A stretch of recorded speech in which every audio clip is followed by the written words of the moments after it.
¿Y usted? Muy bien, gracias. Muy bien, chicos, muy buenos días a todos. Vamos a continuar.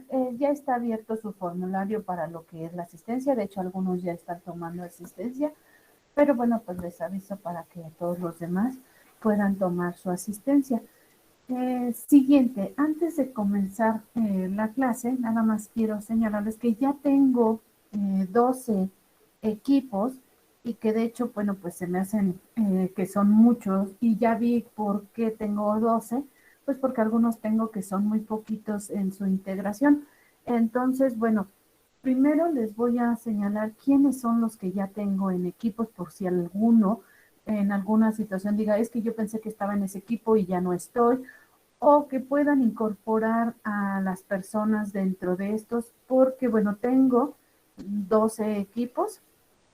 Tengo el primer equipo que es Cruz Velasco Suri Saraí, Mendoza López Andrea, Santiago Elizabeth Janet. Solamente son 3 integrantes una persona. El día de hoy vamos a comenzar a hablar de lo que son los antecedentes de seguridad social. Las principales instituciones que tenemos nosotros como antecedentes de la seguridad social son las cofradías gremiales, las hermandades de socorro y lo que vienen a ser los montetíos. Esto les pedí que los revisaran, que vieran si alguien podía encontrarlos. ¿Alguien vio o revisó las cofradías gremiales? Cuando hablamos de estas cofradías gremiales, ¿qué importancia tienen en seguridad social? Andrea. Sí, profesora, ¿sí me escuchó? ¿Sí? Ok, yo de las cofradías gremiales encontré que de hecho anteriormente se consideraba nada más para la iglesia, o sea, nada más podrían ser con fines religiosos, pero posteriormente las personas que eran artesanos o podían ser de cualquier otro oficio, querían también asociarse para que se pudieran apoyar entre ellos y no necesariamente su fin era religioso, pero a veces se consideraba que era ilegal, entre comillas, el hecho de asociarse de esa forma sin que fuera el fin religioso, pero no necesariamente era ese su fin nada más era organizarse para que pudieran apoyarse entre ellos. Y es uno de los principales antecedentes para los gremios. Eso estaba leyendo en un artículo que hablaba sobre este contexto en Europa. Muy bien, que de hecho tenemos el antecedente y que todas estas instituciones pues precisamente tienen su principal surgimiento en Europa. Y recuerdan que ayer decíamos, bueno, es que tenemos la existencia de los gremios. Y recuerden que los gremios en materia de trabajo pues toman una gran relevancia porque los gremios fueron lo que después se convirtieron en las primeras fábricas, en donde pues precisamente los maestros, que eran ahora sí que los que iban y enseñaban a los oficios dentro de estos gremios, pues comienzan a tomar la relevancia en determinarse que dentro de ellos, pues ya se comienza a manejar el hecho de que se comenzaran a transformar en las fábricas y estos fueran los que lideraban a todos los trabajadores. Ahora sí que como decían, eran los capataces, no eran los que tenían que manejar y determinar sobre su mando a todos los demás. Y además decíamos, bueno, estos eran y crearon también con lo que es la revolución industrial, todo lo que era la sustitución de mano de obra, en lo cual dio lugar precisamente a que se tomaran estas cofradías gremiales y que bien como lo decía Andrea, bueno, pues principalmente eran de aspectos religiosos, pero después se determinó y se dice, bueno, a ver, con ellas vamos a poder tener una ayuda. Y es más, se tenía que tener la autorización de la iglesia y las cofradías tenían que tener un nombre de algún santo. Y se determinaba que estos fueron el primero antecedente de seguridad social en virtud de que ya se comenzaban a apoyar en caso de alguna enfermedad.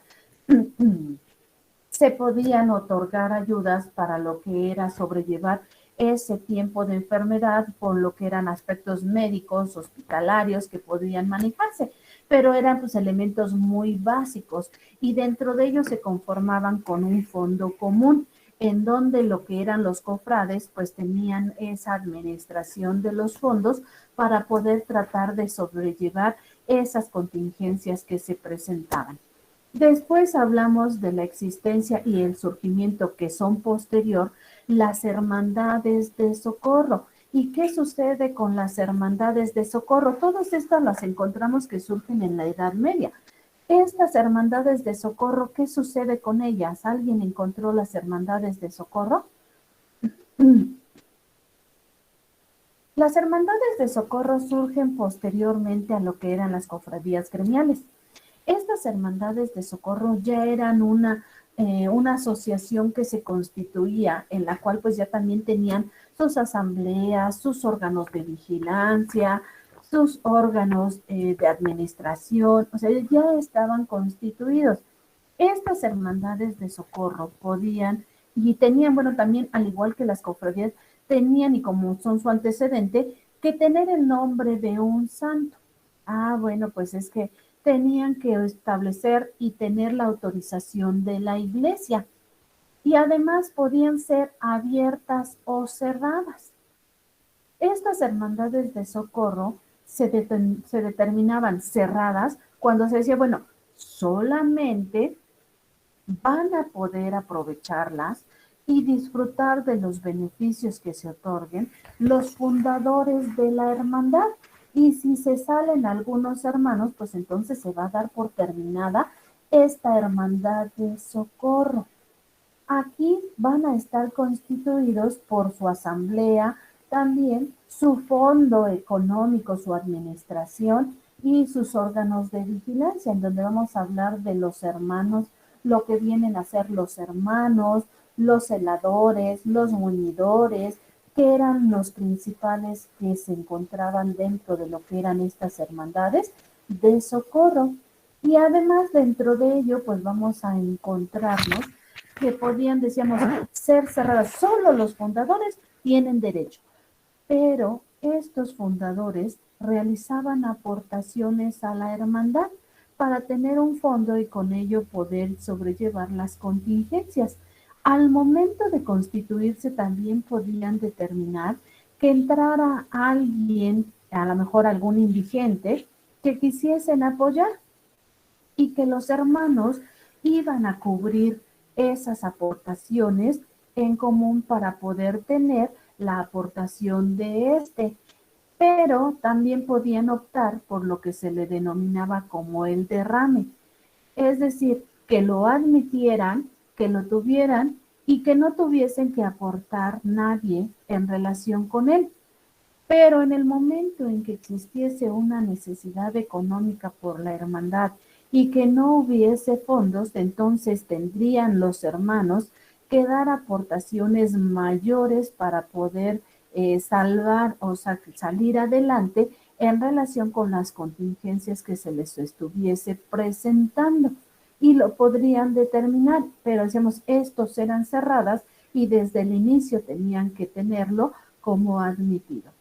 En el caso de las hermandades de socorro abiertas, era para todos aquellos necesitados. En el caso de todos aquellos necesitados, pues entonces se determinaba que es más, había hermandades de socorro para el caso de abortos, en el caso de aspectos alimenticios de gente abandonada y que eran principalmente sostenidos por la iglesia. La iglesia les daba el nombre y los feligreses pues también daban aportaciones para que pudiesen mantenerse estas hermandades de socorro. Esas fueron las principales funciones. Los celadores pues tenían los órganos de vigilancia, pero también los muñidores eran los que establecían sanciones.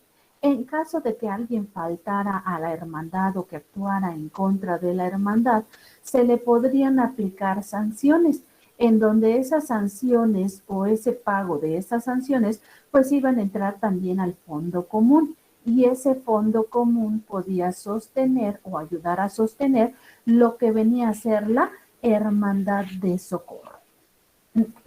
¿Sí? Y posteriormente surgen los montepíos. ¿Qué eran los montepíos? ¿Cómo actuaban los montepíos? ¿Alguien revisó los montepíos? Edgar. Sí, maestra. Bueno, encontré que el seguro de vida tenía mala fama y por la necesidad de ello se ofrece la coyuntura para la creación de los Montepíos que otorgan pensiones de supervivencia y ese seguro se institucionalizó en Inglaterra en las postrimerías del siglo XVIII, maestra.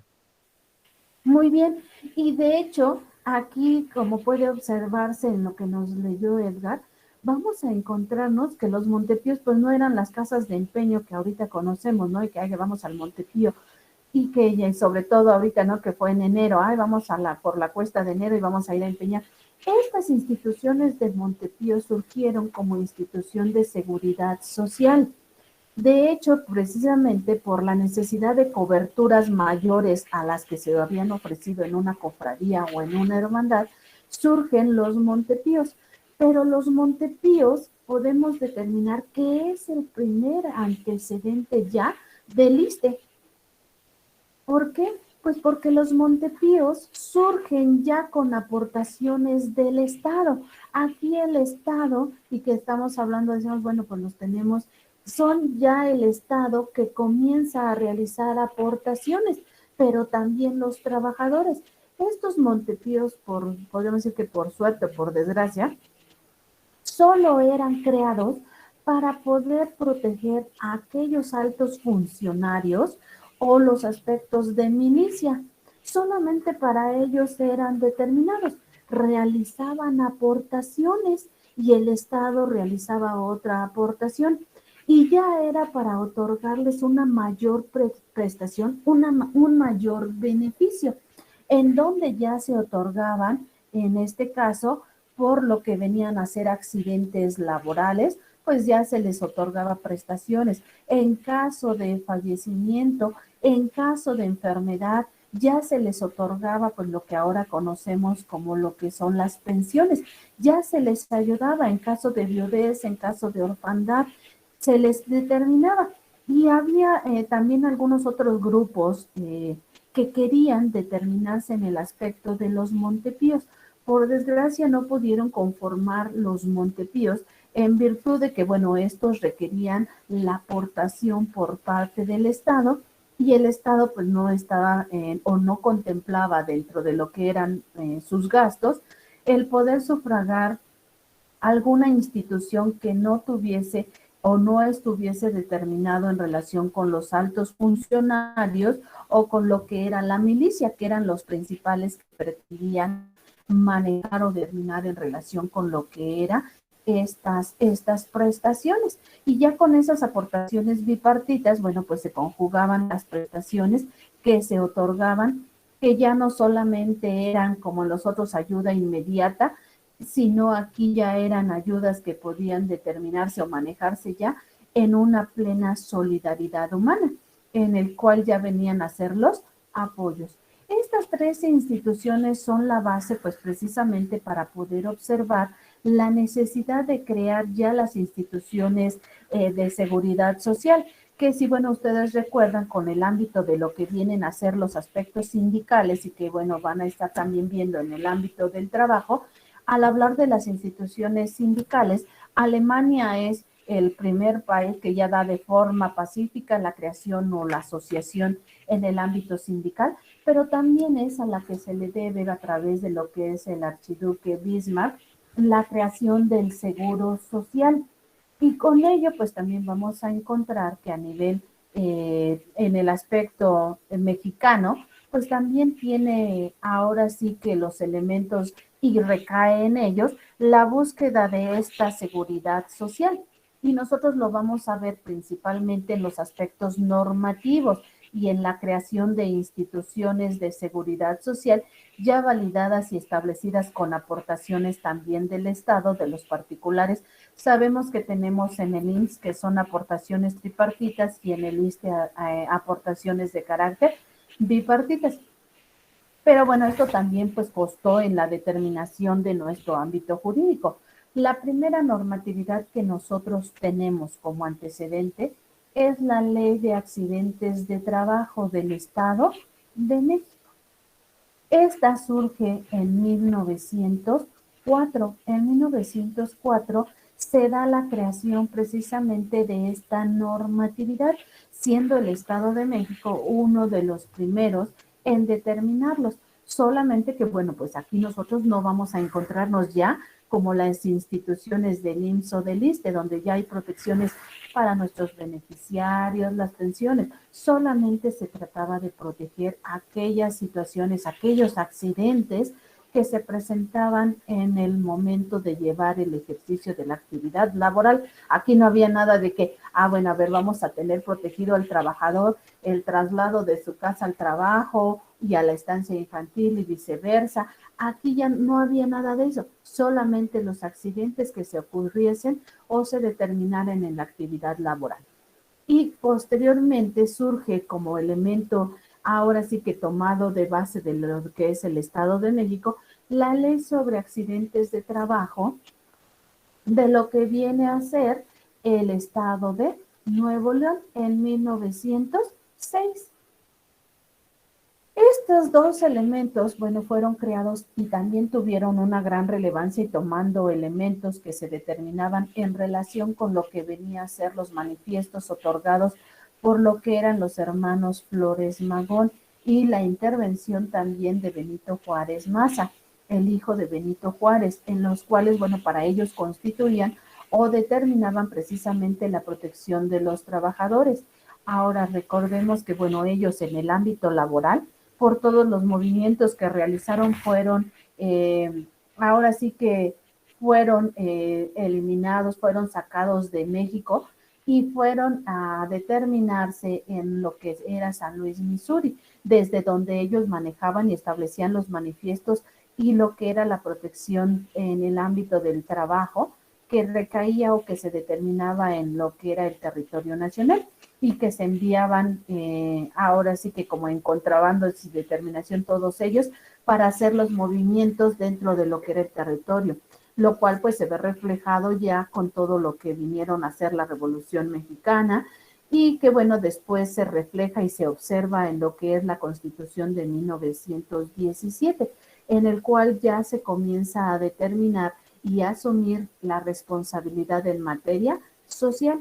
Nada más que en 1917, en el artículo 3 de educación, es donde se trataba los aspectos de salud, iniciando por ello en 1917, en el artículo 3, el manejo de los ámbitos de salud, en conjunto con lo que era el artículo 73 de la Constitución, en donde le da la facultad pues al Congreso para determinar la expedición de normas de protección de salud y con ello pues las de seguridad social, en donde pues sabemos nosotros y que tenemos hasta este momento que las leyes en seguridad social como es la del IMSS y como es la del ISSSTE son de carácter federal, son aplicativas en toda la República Mexicana. Por eso es que por ahí se van a encontrar disposiciones en las leyes de seguridad social que tenemos, que por ejemplo en el caso del concubinato nos dice que para que se pueda determinar en seguridad social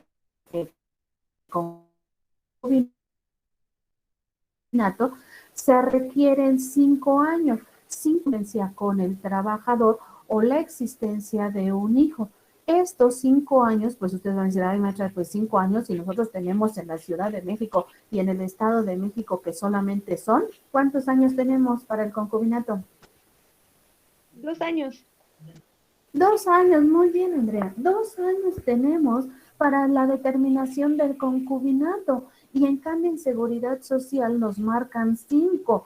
¿Por qué? Pues porque tenemos entidades federativas en las cuales todavía están manejados 5 años y de hecho esos son los que antes teníamos. Antes se manejaban que eran 5 años lo que se tenía que establecer, después se bajó a 3 y ahora lo tenemos ya en 2 años que están determinados. Y que bueno, pues ahora ya hasta tenemos las actas de concubinato, ¿no? En el registro civil, pero y que ahora hasta eso nos facilita la determinación dentro de lo que son las instituciones de seguridad social, porque antes pues teníamos que ir a lo que era la delegación, que en ese momento era, que ahora son las alcaldías o los municipios, y levantar dentro de ello un acta en la cual se determinara que existía estos. Después se establece la jurisdicción, en la jurisdicción voluntaria, en donde ante el juez de lo civil y que después ya el juez de lo familiar, pues se determinara la existencia a través de una jurisdicción voluntaria de la existencia del concubinato. Y ahora pues ya tenemos las actas, ¿no? Podemos ya ir al registro civil y determinar el concubinato con el cual pues bueno, podemos ir a las instituciones de seguridad social e incorporar a lo que es el concubinario o la concubina para que pueda recibir las prestaciones de seguridad social. Entonces, ahí ya tenemos nosotros esta facilidad. Pero aquí, decíamos, a nivel nacional, nos vamos a encontrar en la ley del IMSS y en la ley del ISSSTE, que nos lo maneja en los 5 años por aquellas entidades federativas que todavía lo regulan de esa manera. Y el artículo 123 constitucional, que bueno, recordemos que en 1917 solo existía el artículo 123 constitucional, no tenía apartados, solamente se determinaba en relación a la protección del trabajo y era 123. Hasta 1960 se incorpora, o bueno, 1959 se hace la transformación para que en 1960 ya quede bien establecido el apartado B del artículo 123 constitucional, en el cual ya se determine que el apartado B del 123 constitucional es para proteger a todos aquellos trabajadores que están al servicio del Estado. Y de ahí pues surja lo que viene a ser el ISSSTE y el ISPAN, que están en estos elementos.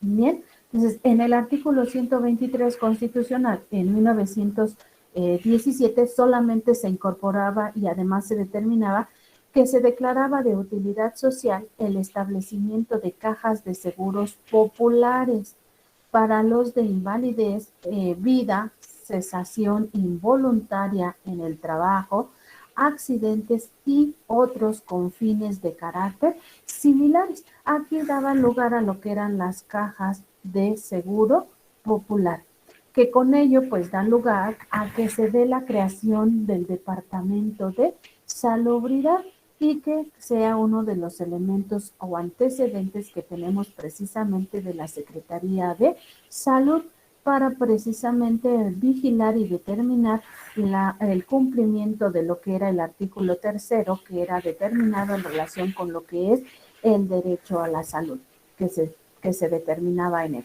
También vamos a encontrarnos con posterioridad el surgimiento de lo que es la Dirección General de Pensiones Civiles y de Retiro. Esta también existió en el aspecto militar. Esta Dirección General de Pensiones Civiles y de Retiro, pues vamos a encontrar que es así como que él tomó de antecedente el Montepío. Tenía como antecedente el Montepío en virtud de que esta era con aportaciones ya del Estado y de lo que venían a hacer los trabajadores al servicio del Estado. De hecho, esta Dirección General es la que después se vino a transformar en el ISSSTE. Cuando veamos cada institución, bueno, vamos a ver que la dirección sirvió como base para la creación del IMSS, pero se transformó y cambió solamente su nombre para dar paso a lo que viene a ser el ISSSTE. Y como les digo, bueno, el antecedente de esta dirección de 1925 sirve como base para que se comience a buscar la creación de esas instituciones que han de proteger al ámbito de lo que vienen a ser trabajadores que no estén al servicio del Estado y también para proteger a aquellos que están al servicio del Estado. Los primeros que comienzan a buscar la necesidad de protección pues son los que no están o no están determinados en el Estado, en virtud de que decíamos la Dirección General pues ya servía para los trabajadores del Estado. Por ello es que se comienza a buscar la creación de aquellos que no estuviesen incorporados a este y se da la reforma en 1929 en el artículo 123 constitucional, en donde se da la necesidad de crear una ley del seguro social, en el cual se incorpore seguro de enfermedad o los mencionados en el aspecto original, que eran para los aspectos de riesgos de trabajos, invalidez, que pudiesen, muerte, que pudiesen sufrir lo que venían a hacer los trabajadores.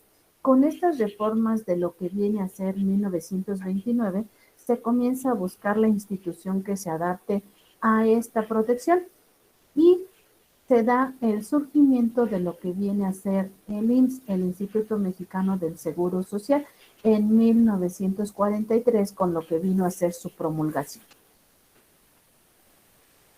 Posteriormente, decíamos, el artículo 123 constitucional pues no consideraba a lo que eran los trabajadores burocráticos, y es hasta 1959 que con Adolfo López Mateos se añade el apartado B, quedando fijo en 1960 y que con esta transformación da lugar también a que se dé la ley del Instituto de Seguridad y Servicio Social de los Trabajadores del Estado, el ISSSTE.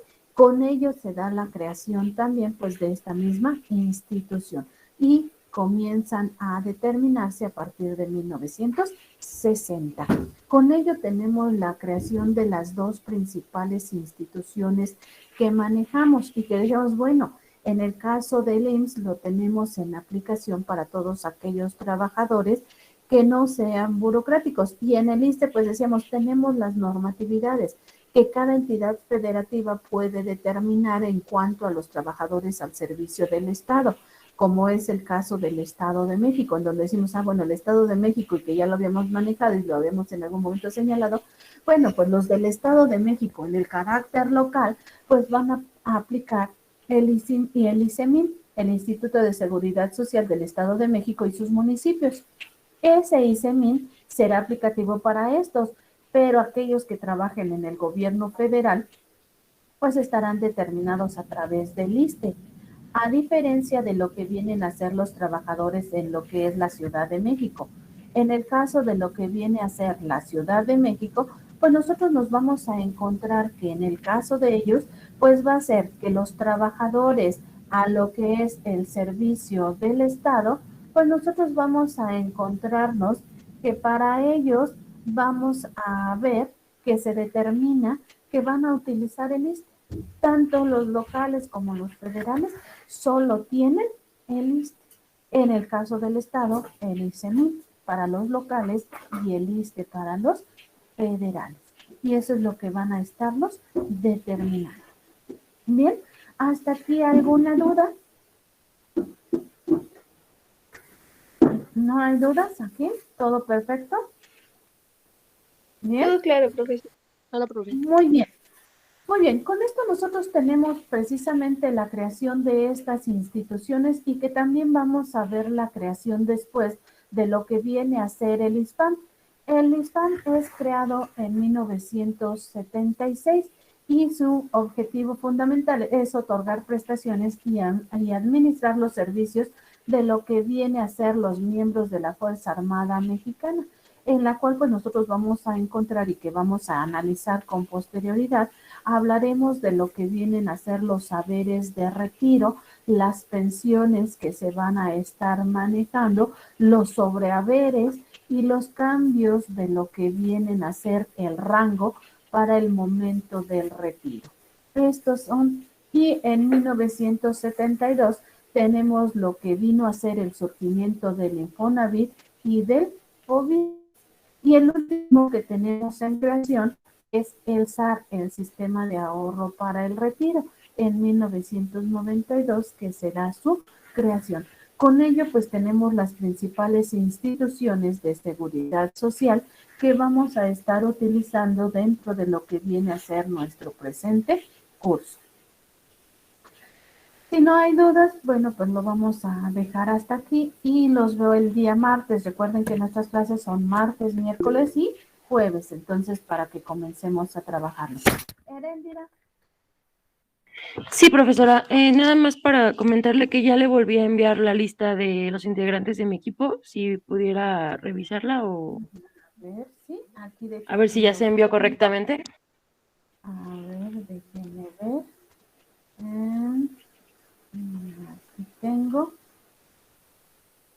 Es el ¿con quién inició? ¿Con Espejel Flores Diana? No, Ese es inicia con Arcos. Arcos. Arcos Camacho Jennifer Fernández, sí, ya los tengo aquí, hasta les colocó el número. Está bien, perfecto. Muy bien, entonces ya los tengo aquí a cada uno de ellos, igual que el de Cruz Velasco, Suri Saraí, Mendoza López Andrea, Rosas Berrocal Alejandro y Santiago Elizabeth Janet. Muy bien, ya están entonces también, ya están integrados, ¿ok? ¿Alguien más? ¿Alguna duda? Sí, profesora, muchas gracias, qué amable. No, ¿de qué? Tengo a Edgar. Sí, maestra, nuestro equipo es de 3 integrantes, pero vamos a agregar a otro compañero. No sé si con 4 integrantes esté bien, maestra, o añadimos a 2 más. Mínimo con 4, les decía, con 4 mínimo.